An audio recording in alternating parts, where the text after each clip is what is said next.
Hey everyone, Tommy the Game Master here, and today I'm going to be doing a video on the Steam Summer Sale, and I hope to do 2 or 3 of these while the Steam Summer Sale is ongoing.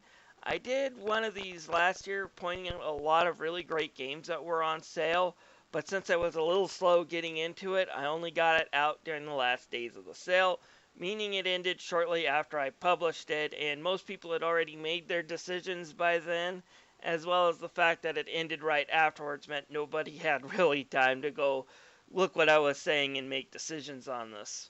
So I'm doing a bunch of them this time to make sure I get plenty of these deals out, and I'm going to be starting with this one, which will be talking about all the deals that I mentioned last year. The first part will be updates to what I said last year, because some of the games are different prices, so I will be doing the updates.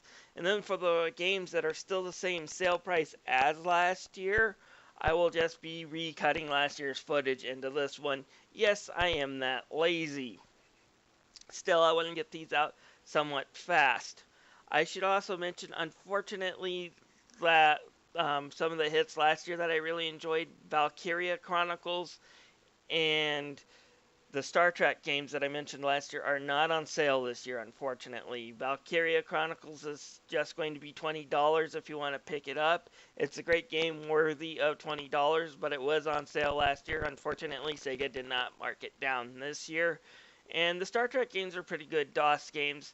They're pretty cheap as is, so I don't think you really need to wait for a sale to pick them up, but still having a few dollars discounted never hurts.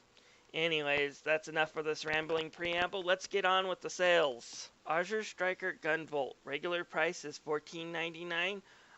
This year's sales price is $3.74, which makes it cheaper than last year. Now, Azure Striker Gunvolt is a gem of a game that I picked up last year and had some really good times with. For those who are disappointed by Mighty Number 9, need to look no further than this game to scratch their Mega Man itch, or at least their Mega Man Zero itch. While there is some noticeable differences in this game to the Mega Man formula, like the use of electricity to move around and solve puzzles, Gunvolt here is an excellent platform game in the vein of Mega Man. Definitely check it out. It's made by NT Creates, the same people who helped create the Mega Man Zero series. Mighty Gunvolt. Normal price is $5. It is $1.24 this year, and it is cheaper than it was last year. And Mighty Gunvolt is worth checking out, even if it was originally just supposed to be a freebie for us Mighty Number 9 backers, and it was originally released for the 3DS.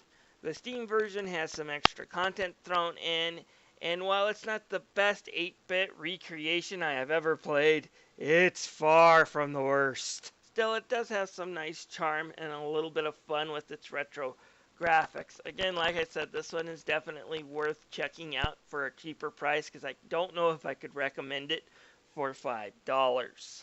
Tales of Symphonia, which regular price is $20. It is now $5, making it cheaper than last year's sales. And when this game was released, it caused quite a stir, because it was everything a PC port shouldn't be. It was way buggier than the console. It was lacking a lot of the features that the console versions had, like, multiple save states, and it had such an uneven frame rate. That said, it was patched last year in time for the Steam sale, and it's been patched even further then with a 4K resolution for those who have really fancy monitors. For those who aren't in the know, Tales of Symphonia is a GameCube classic RPG that spends a good chunk of its time retelling the story of Final Fantasy X for its first half, and then its second half it spends its time retelling Final Fantasy V story. Despite that, it has a wicked sense of humor and style, something those two games didn't have, and it has a great combat system that's worth checking out. For $5, this is definitely worth checking out if you're a fan of the JRPG genre. In fact, I have another update to this. While I was putting together this video, I decided to go record some new footage just so I could see what the game looked like, make sure it was working properly, because this game was trashed when it was originally released, and I want to make sure it's still a good product. So I started the game, and it looks like some of those updates threw in some thick black lines over the characters that the PS3 version didn't have, but the GameCube version did. and I'm actually a fan of those lines. The character design in this is not typical to a Tales game. They're kind of a bit deformed in the looks, and having those big thick lines really helps establish the character and gives this game an extra set of charm. So kudos Namco Bandai for throwing that in. I can now actually recommend this version of the game over the PlayStation 3. It does look like it runs a little slow on this. Just remember though, I am recording capture software on it, top of it, and that always slows the games down. But the frame rate when I'm not running the capture card is perfect. So definitely pick this one up for $5. Tales of Zestiria, whose regular price is still $50. Its sale price this year is $12.99. Last year I was hesitant to recommend Zestiria for $20, and for good reasons. Its story stinks. But at $13, that's really cheaper than what the console version is going at GameStop right now. Now, like I said, Zestiria's story blows. I will never lie about that. But it still has some great combat and a good world to explore that is worth checking out for that price. But Namco Bandai, or is it Bandai Namco? I can never figure out what you guys call each other now. But the game is still $50 regular. That's still way too much, in my opinion, to be charging for a 2-year-old game now. Personally, I think you better drop that price down to $20 after the sale, because $50 is a little high for a 2-year-old RPG, especially when there are so many other offerings here on Steam. Shantae and the Pirate's Curse, normal price is $20, sale price is $11.99 this year. Although I think this is pretty much the same as last year. I'll redo it because I think I wrote down the wrong prices for it in my previous video. Anyway, Shantae and the Pirate's Curse is probably the best game in the Shantae series if you ask me.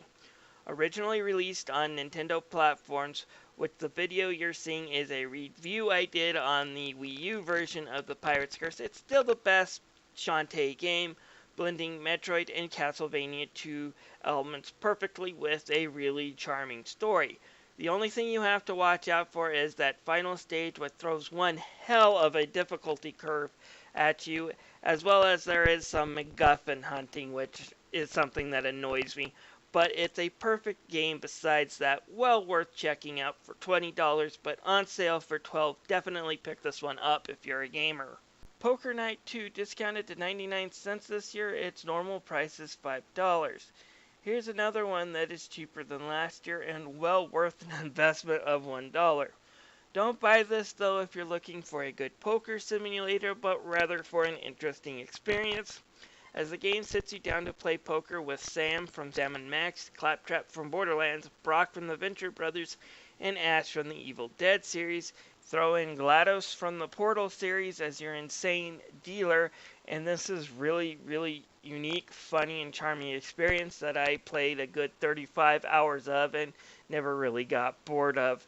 Definitely worth $1. The Stanley Parable, whose normal price is way too high at $15. Last year it was a little bit cheaper, but this year it's $3.74, which is worth a pickup at this price. Now, the Stanley Parable isn't a game as much as it's an experience, and it's an experience that I can't really say is worth $15 because it's a short experience, but it's really great to show what developers do and what developers can do to gamers, different game ideas through narration, and just explores basically what a video game is, and has a really fun job doing it while torturing you as Stanley. It's just kind of a really fun experience, unique and unusual. It's just way too short for me to recommend at $15, but at $3.74, pick this one up and experience it while it's on sale. Okay, before I go in and start cutting up and just reusing last year's footage to report these sales, let me say I do plan on doing other videos showing off new games I have tried out since last year and new sales that are out there now. And I guess I'll end with the list of Steam summer games that I got last year and didn't play. Not counting the Star Wars pack, I did play most of the games I got last year, which most gamers say they don't do. But here's a few that I haven't gotten to yet. And I will be back in a few days with another video talking about games that I haven't listed yet that I think are on good sales, as well as a few games that I've just picked up this year and my initial thoughts on them, whether or not I paid a good price for them or not. And I'll do those videos in the next few days, try to get them out before the sale is over. This is Tommy the Game Master, thanking you for watching this video. I'll see you guys later. Enjoy the rest of the video. Now, I own this game on Steam, and other than the graphics don't look really good blown up on a computer screen, you're in for one hell of a charming little gem. The idea in this game is that Shantae is a magical genie after a pirate named Risky Boots who is up to no good with some magic lamp as Shantae looks for the seals to seal the lamp away for good. Basically what this game is here is a Castlevania 2 clone. Well, a Castlevania 2 was actually good. As you explore around the kingdom and go into a variety of dungeons, unlocking new transformation dances to help you over obstacles, and it's just a really fun Metrovania game, and it's definitely charming, and it's worth picking up for $5. It is, however, a little short. If you still have a taste in classic DOS games, though, but you don't want a headache that goes with them, you can pick up something called The Secret of Monkey Island HD. In this HD upgrade to the classic game, you still take control of Guybrush Threepwood, a wannabe pirate in training, as he goes through the trials of being a pirate and saving his girl from the notorious pirate LeChuck. This is a beginner's point-and-click adventure. It's really easy. The puzzles are somewhat complicated, but you're never punished for failing them. And it's got a wicked sense of humor. If you've never tried this game out before and you want a game that'll make you laugh, definitely pick it up while it's on sale. While DuckTales Remastered is not as good as the NES version, it's still a really fun and addictive game. I have it for the PlayStation 3, and it still had a lot of charm. With most of the cast from the 1980s cartoon back to reprieve their roles or given good sound alike, the game comes across as an extra episode from the cartoon. Unfortunately, these extra cutscenes which pop up everywhere will annoy fans of the classic game, but all the pogo stick action is still here. The game still sells at $15 regular, and $5 is the usual sale price I have seen it at. I personally think this is the best price for the game. It's about $10. I really don't suggest buying it at the usual $15, but if you can get it for under $10, it's definitely worth a pickup, and at $5, definitely get this game. It doesn't hold up to the NES Classic due to some of the reworkings of this game, but it's still really, really fun. Dust and Elysian Tale was originally released as a Summer of Arcade title on the Xbox 360, and it is considered one of the best games on the Xbox Live Arcade platform, and I agree. The game has some beautiful visuals and a great Metroid-esque gameplay to go with it, and a decent video game story to go with it.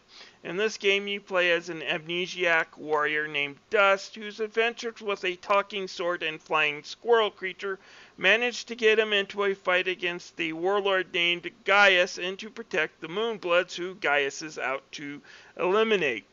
On his way, though, people either fear or respect Dust, either confusing him to be an assassin for Gaius or to be this kind-hearted youth they once know, and Dust often questions which one he is, and the answer is actually kind of surprising and kind of neat. Overall, I really enjoy this game. It doesn't beat out Shantae and the Pirate's Curse, though, mainly because the last stage is a really big pain, and although Shantae can get a little extreme on the last stage too, Dust goes way over the top, unfortunately. But it's still a really great game, and I could definitely recommend getting it for $3. Yeah, I'm going to cautiously recommend this one. According to everything I've read, it actually improves upon the Xbox 360 version, which was a bit of a mess, and I only got halfway through before getting stuck.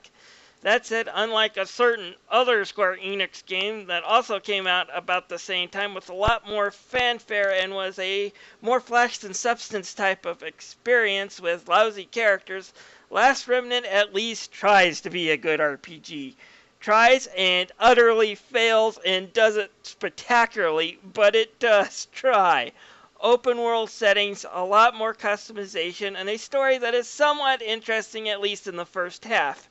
Can't say Final Fantasy 13 was ever interesting. Anyways, give it a try if you're in the mood for a comically bad RPG.